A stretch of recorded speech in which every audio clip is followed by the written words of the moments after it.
பெண்ணா? ஆகார். ஆகாரை பத்தி யாரும் பேசி நீங்க கேட்டிருக்க மாட்டீங்க. ஏன்னா பேசுறதெல்லாம் யாரை பத்தி பேசுவாங்க தெரியுமா? சாராளை பத்தி பேசுவாங்க, ரூத்தை பத்தி பேசுவாங்க, எஸ்தரை பத்தி பேசுவாங்க. இவங்கெல்லாம் பெண்களினாவே இவங்களை பத்தி தான் பேசுவாங்க. ஆனா வேதாகமத்திலே தள்ளப்பட்ட எத்தனையோ ஆயிரம் பெண்கள் நம்மை போல இருக்காங்க, தியாகம் பண்ணினவர்கள் இருக்கார்கள். அல்லேலூயா.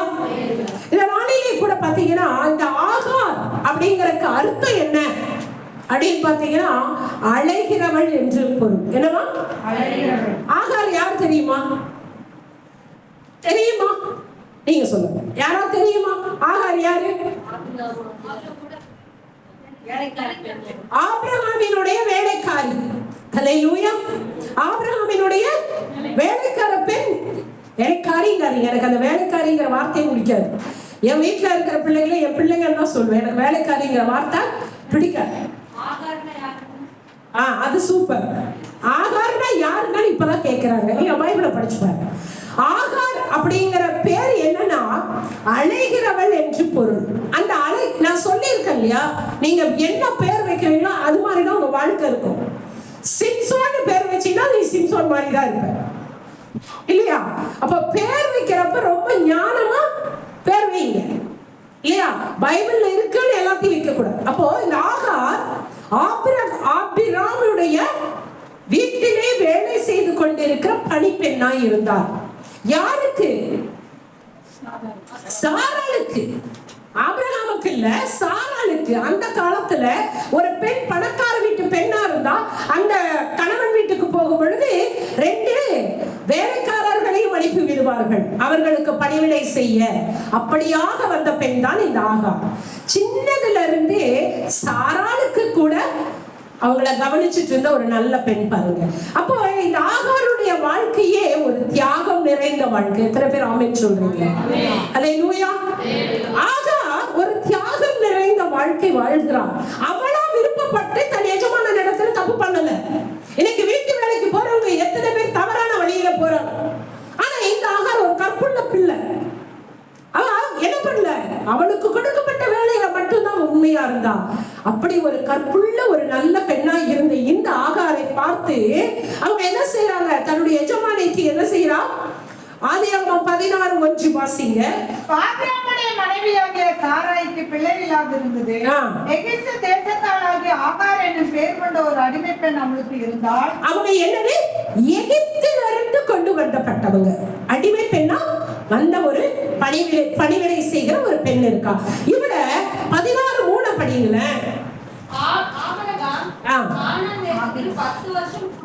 ஆதியாகமம் 16:3.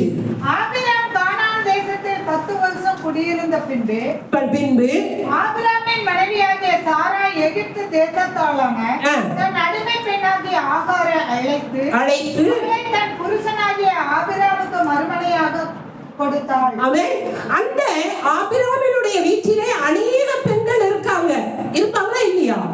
அரண்மனையில் ஆயிரக்கணக்கான பெண்கள் இருக்காங்க. ஆனா சாராள் என்ன பண்றா? அந்த ஆகாரை அழைத்து தன்னுடைய கணவனுக்கு மனைவியாக மாற்றுகிறாள். அல்லேலூயா, அல்லேலூயா. அப்போ யார் தான் கல்யாணம் பண்ணி வைக்கிறா? சாராள் கல்யாணம் பண்ணி வைக்கிற வரைக்கும் அந்த அம்மா கரெக்டா நல்ல பொண்ணாதான் இருந்திருக்காங்க. அல்லேலூயா.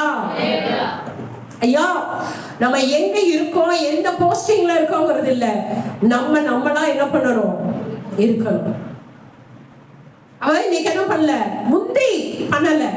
சாராளே பார்த்து இவள் ஒரு நல்ல பெண் என்று சொல்லி தீர்மானித்து தான் என்ன பண்றா? தன்னுடைய கணவனுக்கு மனைவியாக கொடுக்கிறாள். அப்படிதானே? அங்க நிறைய வேலைக்கார பெண்கள் இருந்திருப்பாங்க. ஏன் இந்த அம்மாவை சூஸ் பண்ணாங்க? அங்க இருந்தவர்களுக்குள்ளேயே நல்ல பிள்ளை. அல்லேலூயா. இப்ப கணவன்கிட்ட கொடுத்துட்டாங்க, இவங்க கல்யாணம் பண்ணிட்டாங்க. பண்ண உடனே என்ன ஆயிட்டாங்க? கன்சீவ் ஆயிட்டாங்க. இவங்க குழந்தை இல்லாத தன்னுடைய எஜமானத்தை பார்த்த உடனே அவங்களுக்கு என்ன வந்துருச்சு? பொறாமை வர ஆரம்பிச்சிருச்சு. வேலைக்கார பெண்ணு உடனே கன்சீவ் ஆயிட்டாலேன்னு சொல்லி என்ன பண்ணிட்டாங்க? அவங்களுக்குள்ள ஒரு கோபம் வர ஆரம்பிச்சிருச்சு. கோபம் வர ஆரம்பிச்ச உடனே அவங்களுக்கு என்ன பண்றாங்க? கஷ்டத்தை கொடுக்க ஆரம்பிச்சிட்டாங்க, உபத்திரவப்படுத்த ஆரம்பிச்சிட்டாங்க. அதுவரையும் நேசிச்ச அந்த அம்மா என்ன பண்ணிட்டாங்க, அவங்கள கொடுமைப்படுத்த ஆரம்பிச்சிட்டாங்க. ஆனாலும் கூட அந்த ஆகார் பாத்தீங்கன்னா தன்னுடைய கணவன்கிட்டயோ தன்னுடைய எஜமானியோ போய் நியாயம் கேட்கல. ஏன் இவ்வளவு கொடுமை பண்ண இல்லையா? ஒரு பழமொழி சொல்லுவாங்க தெரியுமா, வந்த பிடாரி ஊர் பிடாரிய வர்த்திச்சா. அப்படிதான் வருவாங்க, வேலைக்காரங்களா வருவாங்க. இன்னைக்கு யார் ஆயிட்டாங்க? அவங்களும் மனைவி ஆயிட்டாங்க இல்லையா?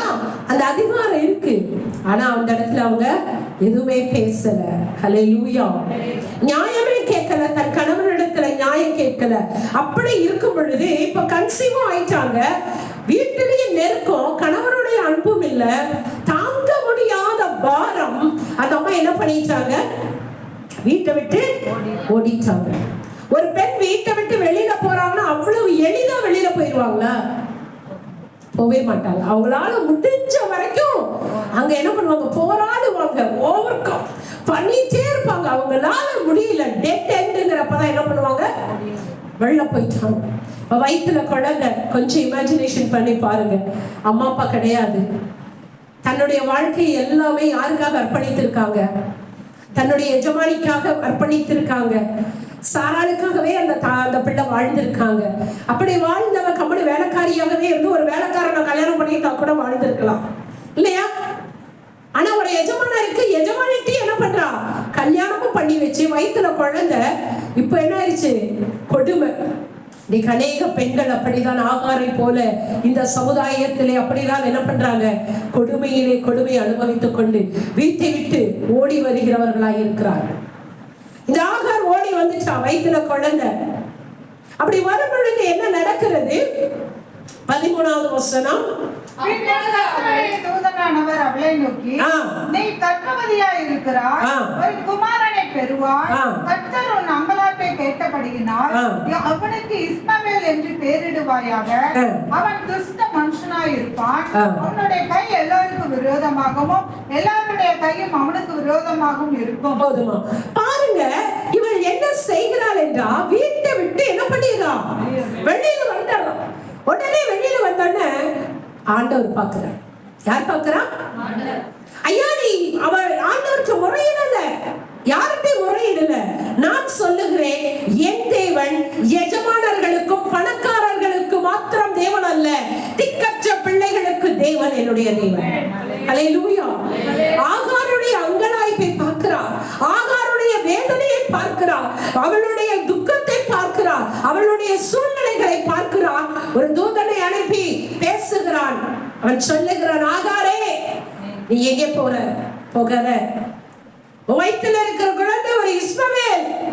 இஸ்மவேல் என்பதற்கு தேவன் கேட்கிறார் என்று பொருள். நான் உன்னை பார்த்திருக்கேன், நான் உன்னை கேட்டிருக்கேன். உன் புருஷன் கேட்காம இருக்கலாம், உன்னை எஜமானி கேட்காம இருக்கலாம், ஆனா நான் உன்னை காண்கின்ற தேவனாய் இருக்கிறேன். அல்லேலூயா. அப்ப அவர் என்ன சொல்றாரு, நீ திரும்பி எங்க போ, சாராய்க்கு போமாட்டார், வயிற்றுல குழந்தையோட போகாத, போ. சில நேரங்களில எங்க வேதனை நிறைய இருக்குன்னு நம்ம ஓடி வரமோ, திரும்ப அந்த இடத்துக்கு தான் ஆண்டவர் கொண்டு போய் சேர்ப்பார். ஏன்னா இன்னும் கொஞ்சம் நீ பலப்படும்படியாக. நம்ம வயிற்றுல குழந்தையோட வந்திருந்தா ஒரு சமயம் அவங்களும் வயிற்றுல இருக்கிற குழந்தையை சேர்த்திருக்கலாம். ஆனால் தேவ சித்தம் அது அல்ல. அவளை கொண்டு ஒரு பெரிய ஜாதியை எழுப்ப வேண்டும் என்பதற்காக அவளை பாதுகாத்தார். ஹல்லேலூயா, ஹல்லேலூயா. உடனே அந்த அம்மா கீழ்ப்படுகிறாங்க. அதுதான் மெயின். ஆகார் என்ன பண்றா? ஆண்டவரே, உங்களுக்கு என்ன தெரியும், சாரா அம்மா என்னை எவ்வளவு கஷ்டப்படுத்தினாங்க தெரியுங்களா, எவ்வளவு கொடுமைப்படுத்தினாங்க தெரியுங்களா, உங்களுக்கு தெரியாது அப்படின்னு அவங்க என்ன பண்ணல, சொல்லல. உடனே சரண்டர். உடனே என்ன பண்றாங்க, சரண்டர் பண்றாங்க. என்ன பண்ணாங்க, போய் திரும்ப சாராளுடைய வீட்டிற்கு போயிட்டாங்க. சாராளுடைய வீட்டிற்கு போயிட்டாங்க. போய் என்ன பண்ணாங்க, அங்க அடங்கி இருக்காங்க. எத்தனை வருஷம் தெரியுமா? 13 வருடங்கள் இருந்தார்கள். ஹல்லேலூயா. திரும்ப ஆபிரகாம் இடத்திலேயே போய் என்ன பண்றாங்க, 13 வருஷங்கள் அடங்கி இருந்தாங்க. ஹல்லேலூயா. தேவ பிள்ளையை சில நேரம் நமக்கு எந்த இடம் ஆகலன்னு நம்ம சொல்றோமோ, திரும்ப ஆண்டவர் ஒரு 13 வருஷத்தை அந்த இடத்துலதான் வாழ வைக்கிறார். எல்லாத்துக்கும் ஒரு நோக்கம் உண்டு. ஹல்லேலூயா. எல்லாத்துக்கும் என்ன இருக்குங்க, ஒரு நோக்கம் உண்டு. மொத்தமே ஆகாருடைய திருமண வாழ்க்கை 15 வருடம் தான். திருமண வருஷம் எத்தனை? 15 வருஷம் தான். அதுல என்ன ஆயிட்டாங்க? முடிஞ்சது வாழ்க்கை, துரத்தியாச்சு. ஆபிரகாமோட வாழ்ந்த நாட்கள் முடிந்தது, அந்த ஒரு குழந்தையோட வாழ்க்கை முடிஞ்சிருச்சு. யோசிச்சு பாருங்களேன். இப்ப ஆண்டவர் திரும்ப என்ன பண்ணிட்டாங்க? அந்த அம்மாவை துரத்திட்டாங்க, குழந்தையோட அனுப்பிட்டாங்க. வயிற்றுல ஒரு கிரப்பம் ஓடி வந்தாங்க. அடுத்தது என்னவா இருக்கு? இந்த 2வது தடவை அந்த அம்மாவா வரல, அவங்களால் தள்ளப்பட்டார்கள். நல்லா தெரிஞ்சுக்கீங்க. முதல் டைம் யாரா வந்தா? ஆகாரா சுய முடிவு எடுத்து வந்தாங்க. ஆனா 2வது முறை 13 வருஷத்துக்கு பிறகு ஆபிரகாமை தன்னுடைய கணவனே அந்த மகளையும் அந்த மனைவியையும் தன்னுடைய மகனையும் துரத்துறாரு. யோசிச்சு பாருங்க, எவ்வளவு கொடுமை இல்ல? ஒரே ஒரு துருத்தி தண்ணியை கொடுத்து அனுப்பிச்சா, ஒரு ஜீவனாம்சம் கூட கிடையாதுயா. இல்ல, இந்த காலத்துல 10 நாள் கல்யாணம் ஆனாவே ஜீவனாம்சம் கேட்கிறான். 13 வருஷம் வாழ்க்கை, 13 வயதுல குழந்தை, 15 வருஷம் வாழ்க்கை. ஆனா அந்த அம்மா ஒரு வார்த்தையும் கேட்கல, வெறும் ஒரு தண்ணி கொடுத்து அனுப்பிட்டாங்க. அவங்க நடந்து வராங்க, பாலைவன வாழ்க்கை. கொண்டு வந்த தண்ணி தீர்ந்துருச்சு, குழந்தை தண்ணியில தவிக்கிறான். தண்ணி வேணும், தண்ணி வேணும். எத்தனை வயசு? 13 வயது குழந்தை பையன் தவிக்கிறான் தண்ணின்னு. அவன் சுருண்டு அந்த இடத்துல விழுந்து கிடக்கிறான் மணல்ல. ஒரு தாய்க்கு எப்படி அங்கலாய்க்கும்? கையில தண்ணி இல்ல, கண்ணு கட்டின வரைக்கும் வனாந்தரம், தனக்கு உதவறக்கு ஒருவரும் இல்ல, அழுது கொண்டு இருக்கிறார். அப்பொழுது ஆண்டவர் வருகிறார். ஹல்லேலூயா, ஹல்லேலூயா. ஆதியாகமம் 21 பாரு. தேவன் பிள்ளையின் சத்தத்தை கேட்டார். தேவன் பிள்ளையின் சத்தத்தை கேட்டார். தேவதூதன் வானத்திலிருந்து ஆகாரை கூப்பிட்டு ஆகாரே என்ன சம்பவித்தது? பயப்படாதே. பிள்ளை இருக்கும் இடத்திலே தேவன் அவன் சத்தத்தை கேட்டார். ஆமென். யார் இருக்கிற இடத்துல? பிள்ளை இருக்கிற. ஐயா, அந்த உலகம் உன்னை கைவிடலாம், உறவுகள் எல்லாம் மறந்து போகலாம், உதவருக்கு ஒருவரும் இல்லை என்று சொல்லிக் கொண்டு இருக்கலாம். உன்னுடைய தாகத்திற்கு யாரும் தண்ணீர் கொடுக்க முடியாத ஒரு சூழல் இருக்கலாம். உன் தேவைகளுக்கு நீ வாயை திறந்து யாருக்கும் கேட்க முடியாமல் இருக்கலாம். ஆனால் நம்மை உருவாக்கின தேவன், அவர் என்ன செய்கிறாராம்? பார்க்கிறார். ஹல்லேலூயா. தேவதூதன் பேசுகிறார். என்ன பேசுகிறார்?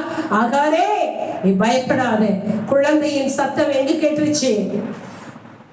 அதை பெற்றெடுத்த தகப்பனுக்கு கேட்கல, வானத்தில் இருக்கிற தேவன் கேட்டு இருக்கிறார். ஹல்லேலூயா. அருமையான தேவ பிள்ளை, இன்றைக்கு உங்களுடைய கண்ணீரும் உன்னுடைய அங்கலாய்ப்பும் உன்னுடைய தேவைகளும் பூமியிலே ஒருவருக்கும் கேட்கப்படாமல் இருக்கலாம். பரத்தின் தேவன் கேட்டுக்கொண்டு இருக்கிறார். ஹல்லேலூயா, ஹல்லேலூயா. அடுத்தது அவர் சொல்றாரு பாருங்க, 17-18. நீ எழுந்து எடுத்து அவனை உன் கையினால் பிடித்துக்கொண்டு போ, பெரிய ஜாதியாக்குவேன் என்றார். தேவன் அவளுடைய கண்களை திறந்தார். அவள் ஒரு தண்ணீர் துறவை கண்டு. ஹல்லேலூயா. என்ன பார்க்கறான்? தண்ணீர் துறவை கண்டு போய் துருத்தியிலே தண்ணீர் நிரப்பி பிள்ளைக்கு கொடுத்தாள். ஆமென். என்ன கொடுக்கிறா? என்ன வந்திருக்கு? தண்ணீர். துறவுனா என்ன? ஊற்று. ஏங்க நான் கேக்குறேன், ஒரு 13 வயசு பையன், ஒரு 30 வயசு உங்க அம்மா, 2 பேருக்கு ஒரு அதிகபட்சம் ஒரு 5 லிட்டர் கேனை தூக்கி போட்டுக்கலாம்ல? இல்ல 20 லிட்டர் கேனை போட்டுக்கலாமா இல்லையா? போதும்ல ஐயா. என் தேவன் கிள்ளி கொடுக்கிற தேவன் அல்ல, அள்ளி கொடுக்கிற தேவன். ஹல்லேலூயா. அவர் நீரூற்று, வாழ்நாள் முழுவதும் உன்னுடைய தாகத்தை தீர்க்கிற ஒரு நீரூற்றை என் தேவன் கொடுத்தார்.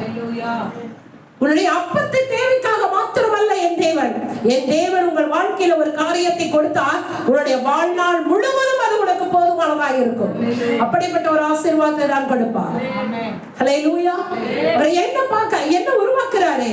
ஒரு நீரூற்றை உருவாக்குகிறார். ஹல்லேலூயா. அந்த நீரூற்றிலே ஓடி போய் அந்த அம்மாவுடைய மனக்கண்கள் திறக்கப்படுகிறது. திறந்து துருத்தியிலே புடிச்சு அந்த குழந்தைக்கு கொண்டு போய் கொடுக்கிறார். கொடுத்த உடனே அந்த அம்மா என்ன சொல்றாங்க பாருங்க. தேவன் பிள்ளையுடனே இருந்தார். அவன் வளர்ந்து வனாந்தரத்திலே குடியிருந்து வில்வத்திலே வல்லவனானான். 13வது வசனம் படிங்க. அடிமை பெண்ணின் மகனும் உன் வித்தான ஆதியாகமம் 16:13. அவன் துஷ்ட மனுஷனாயிரு, அப்பொழுது அவன் என்னை காண்பவரை நானும் இவ்விடத்தில் கண்டேன் அல்லவா, நான் என்னை காண்பவரை நானும் இவ்விடத்தில் கண்டேன் அல்லவா என்று சொல்லி தன்னோடு பேசின தேவனுக்கு என்ன பெயர் வைக்கிறாரு? நீர் என்னை காண்கின்ற தேவன். ஹல்லேலூயா. ஆண்டவருக்கே பேர் வச்சவங்க இந்த அம்மா. ஆண்டவர் தான் எல்லாருக்கும் பேர் வைப்பாரு. ஆண்டவருக்கே பேர் வச்சாங்க. ஆகா, என்னன்னு சொல்றாரு? நீர் என்னை காண்கின்ற தேவன். எத்தனை பேர் நீங்க சொல்றீங்க ஆண்டவர் என்னை பார்க்கிறார்? ஹல்லேலூயா. அருமையான தேவ பிள்ளை, இந்த உலகத்துல உன்னை யார் வேணா பார்க்காம இருக்கலாம், யார் வேணா கைவிடலாம், எல்லாமே வந்து போகலாம், எல்லா வழிகளும் அடைக்கப்பட்டு இருக்கலாம். நான் சொல்லுவேன், இந்த ஆகாரை போல ஒரு காலத்திலே நானும் அப்படிதான் இருந்தேன். அன்றைக்கு என் தேவன் தான் என் கையை பிடித்து இன்றைக்கு இந்த இடத்துல கொண்டு வந்து நிறுத்தி இருக்கிறார். ஹல்லேலூயா. ஒரு மனுஷ ஆதரவு இல்லை, எல்லா வழிகளும் அடைக்கப்பட்டது, போகிறதற்கு இடம் இல்லை, சாப்பிட்றதுக்கு சாப்பாடு இல்லை, இருக்க இடம் இல்லாத நிலை.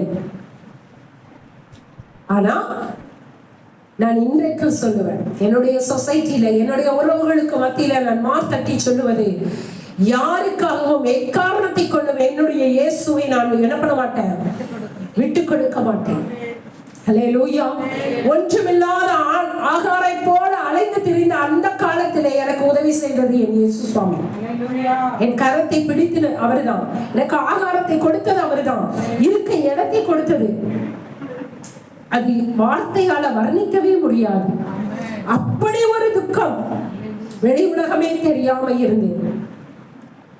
ஆனால் என் தேவன் கைவிடவில்லை, கையை பிடித்துக் கொண்டார். என்னை பார்த்தவர்கள் சொல்வார்கள், நீ கடந்து வந்த பாதைகள் எல்லாம் பார்க்கும் பொழுது நீ இந்நேரம் மரித்து சூசைட் பண்ணி இருக்கணும், நீ பண்ணல, அடுத்தது பைத்தியமாவது நீ மாறி இருக்கணும், மாறல இல்லையா, பிச்சை எடுத்திருக்கணும், அதுவும் நீ செய்யலனா, ஒரு நல்ல தேவனை நீ பிடித்துக் கொண்டாய் என்று என்னை சுற்றி இருக்கிறவர்கள் சொல்வார்கள். நான் சொல்வேன், நல்ல கடவுளை நான் பிடிக்கல, நல்ல கடவுள் என்னை பிடித்தார். ஹல்லேலூயா. அருமையான பிள்ளையே, இன்றைக்கு ஆகார், இந்த உலகத்தில் எத்தனை ஆகார்கள் இருக்கிறார்கள். ஒன்றை மட்டும் நான் சொல்லுவேன், இந்த சமுதாயத்தில் யாருமே நம்மளை பார்க்கவில்லை, உதவி செய்ய நாதி இல்லை, எல்லா வழிகளும் அடைக்கப்பட்டாயிற்று என்று சொல்லி கலங்கி கொண்டு இருக்கிற உங்களை பார்த்த தேவன் சொல்லுகிறார், உன்னை காண்கிறவர் ஒருவர் உண்டு. ஹல்லேலூயா. உன் சூழ்நிலைகளை பார்க்கிற ஒருவர் உண்டு. அவருடைய ஒரு நாள் என்ன பண்ண மாட்டாரு, கைவிட மாட்டார். உனக்கான ஒரு ஊற்றை அவர் என்ன பண்ணுவார், உன் பிரச்சனைகளை தீர்க்கிற ஒரு வழியை திறப்பார். உன் வாழ்க்கை மாறும், உன்னுடைய வாழ்க்கை தேவன் ஆசீர்வதிப்பார். இந்த ஆகாரை நினைவு கூர்ந்தார், தன் புருஷன் நினைவு கூறல, தன்னுடைய எஜமானத்தை நினைவு கூறல. ஐயோ, நான் தானே வேலை செஞ்சுட்டு இருந்த, அவளை கொண்டு வந்து கல்யாணம் பண்ண நினைக்கல. ஆனால் என் தேவன் நினைவு கூர்ந்தார். அவருடைய சந்ததியை இன்றைக்கு வரைக்கும் பூமியிலே பழத்திருக்கும்படி செய்திருக்கிறார். இஸ்மவேலின் சந்ததி யாருங்க? இஸ்மவேல் சந்ததி யாரு? முஸ்லிம்ஸ். ஹல்லேலூயா. அவர்கள் ஆபிரகாமுடைய சந்ததிதான் இல்லையா? இன்னைக்கு பூமி எங்க எந்த கலையாந்தரத்திற்கு போனாலும் அவர்கள் எப்படி இருக்காங்க? பலத்த ஜாதியா இருக்காங்க. ஏன்? அன்றைக்கு ஆண்டவர் ஆகாருக்கு ப்ராமிஸ் பண்ணார், இன்றைக்கு வரைக்கும் அதை உறுதிப்படுத்தி கொண்டு நிறைவேற்றி கொண்டு இருக்கிறார். ஹல்லேலூயா. வேதாகமத்திலே இருக்கிற அத்தனை நற்காரியங்களையும் அவர்கள் செய்கிறார்கள், கடைபிடிக்கிறார்கள். நம்மளை காட்டில அவங்க நல்ல பக்தியா இருக்காங்க. ஹல்லேலூயா. ஹல்லேலூயா. அப்போ இந்த ஆகாரை நீங்கள் பார்க்கும் பொழுது, முதலாவது அவளுடைய வாழ்க்கை போயிருச்சு, இரண்டாவது ஆதரவு இல்ல, மூன்றாவது அடுத்த வேளை சாப்பாடு இல்ல, தண்ணி இல்ல, இருக்க இடம் இல்ல, அடுத்தது கூட ஒரு மகனை கூட்டிட்டு பாதுகாப்பற்ற நிலையில வனாந்தரமான வாழ்க்கை வாழுகிறார். ஆனால் இத்தனை பிரச்சனைகளுக்கு மத்தியிலும் என் தேவன் அவர்களை பார்க்கிறார். ஹல்லேலூயா. அந்த ஆகாரை பார்த்தால் அவளுடைய வாழ்க்கை மாறினது. அவளுக்கான ஒரு துறவை என் தேவன் திறந்தார். அவளுடைய மனக்கண்கள் திறந்தது. அந்த துறவை கண்டாள். அவள் வாழ்க்கையில ஒரு துறவை தேவன் திறந்த தேவன். இன்றைக்கு ஆகாரை போல இருக்கிற உங்களுக்கும் கூட தேவன் ஒரு துறவை திறக்க போகிறார். ஹல்லேலூயா. அது ஒரு ஆசீர்வாதத்தின் துறவாய் இருக்கும். அது ஒரு ஆசீர்வாதத்தின் துறவாய் இருக்கும். சமாதானத்தின் துறவாய் இருக்கும். சந்தோஷத்தின் துறவாய் இருக்கும். எதெல்லாம் நீ இழந்து போனையோ, எதற்கெல்லாம் ஏங்குகிறாயோ, எதற்கெல்லாம் தவிக்கிறாயோ, எதற்கெல்லாம் எதிர்பார்த்திருக்கிறாயோ, அந்த துறவை இந்த நாளிலே தேவன் நமக்கு கொடுக்க போகிறார். நம்முடைய மனக்கண்கள் திறக்க போகிறது. அந்த துறவை நாம் பார்க்க போகிறோம். கர்த்தர் நம்முடைய வாழ்க்கையை மாற்ற போகிறார். ஹல்லேலூயா, ஹல்லேலூயா. அந்த துறவை, அந்த மனக்கண்கள் குருடாயிருந்தது திறந்து துறவை பார்த்த பொழுது அவருடைய வாழ்க்கை இந்த நாள் வரையும் ஆசீர்வதிக்கப்பட்ட சந்ததிங்கிற பேரோடு இன்னைக்கு அந்த அம்மா இருக்காங்க. ஆபிரகாமுடைய வாழ்க்கையில ஆயிரக்கணக்கான வேலையாட்கள் இருந்தாங்க. இன்னைக்கு அவங்கள பத்தி எல்லாம் நான் பேசல இல்லையா? 2000 வருஷத்துக்கு அப்புறம் ஒரு தியாகியாகிய ஆகாரை குறித்து இந்த நாள்ல பேசுறோம்னா அவர்கள் செய்த தியாகம். ஹல்லேலூயா. இன்னைக்கு வேதாகமத்துல எல்லா லீடர்ஸ் தான் பேசுவாங்க. அதற்கு பின்னாடி எத்தனை தியாகிகள் இருக்காங்க, அவங்கள யாரும் பேசுறது இல்லை இல்லையா? அப்போ இந்த நாளிலே இந்த சமுதாயத்திலே ஆகாரை போல ஒதுக்கப்பட்டு நிறைய நல்லது செஞ்சிருக்காங்க. ஆனா யாருமே என்ன புரிஞ்சுக்கல. புரியலன்னா பரவாயில்ல, உனக்காக ஒரு தேவன் இருக்கிறார். அவர் உன்னை காண்கிறவரா இருக்கிறார். அவர் உன்னுடைய எல்லா நற்காரியங்களையும் பார்த்து கொண்டுதான் இருக்கிறார். மனிதர்கள் உனக்கு அதற்கு உண்டான பதிலை தராமல் இருக்கலாம். என் தேவன் நிச்சயம் உங்களை ஆசீர்வதித்து கனம் பண்ண போகிறார். ஹல்லேலூயா. எழுந்து நின்று ஜெபிக்கலாமா?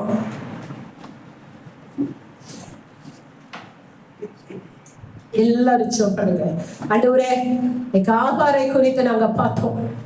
எவ்வளவு தியாகி ஆண்டவரே அந்த அம்மா. ஆனா யாருமே அவங்கள பத்தி நாங்க பேசுறதே இல்லையா ஆண்டவரே? ஏன்னா அவங்க ஒரு அடிமை நினைக்கிறாங்க. என் தேவன் அடிமைகளை நோக்கி பார்க்கிற தேவன். எஜமானர்களை மாத்திரம் அல்ல, எஜமானர்களுடைய சத்தத்தை கேட்கிற தேவன் மாத்திரம் அல்ல, அடிமையாகி ஆகாரை போன்ற எங்களையும் நீர் ஆண்டவரே எங்களுடைய சத்தத்தையும் கேட்கிறவராய் இருக்கிறீரப்பா. அதற்காக உமக்கு நன்றி. மனிதர்கள் கைவிடலாம், கணவன் கைவிடலாம், ஆனால் நீரோ என்னை கைவிடாத தேவனாய் இருக்கிறீரப்பா. அதை போல கர்த்தாவை இருக்கிற பெண்களுக்கு ஒரு ஆறுதலையும் அவர்களுடைய மனக்கண்களை திறந்து அவர்களுக்கான ஒரு நீரூற்றை, அவர்களுக்கான ஒரு துறவை, ஒரு வழியை நீர் ஓபன் செய்து கொடுக்க போறதற்காக நன்றி சுவாமி. எங்களையும் நீர் ஆசீர்வதியும் நினைவு கூறுவீராக. இந்த நாளில் இப்படிப்பட்ட ஒரு வாக்கியத்தை கொடுத்ததற்காக மக்கள் நன்றி. இயேசு கிறிஸ்துவின் நாமத்தினால் பிதாவே, ஆமென்.